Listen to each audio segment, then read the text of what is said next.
Oh shit. Kind of looks like blue Star Wars milk. All right, fellas. Today we're gonna be setting up my tires as tubeless. They already are tubeless, but I had a professional do it last time, and I'm gonna do it myself this time. And we're gonna be using GP 5000s and orange seal. Oh shit. Kind of looks like blue Star Wars milk.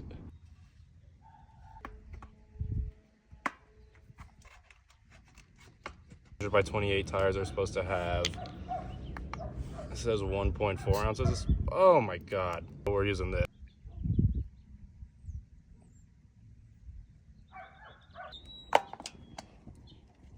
So now this is the part I've seen online where it'll explode, so I'm gonna hope that doesn't happen. I pumped it up and it all seated pretty nicely, so I can't complain. Pretty awesome.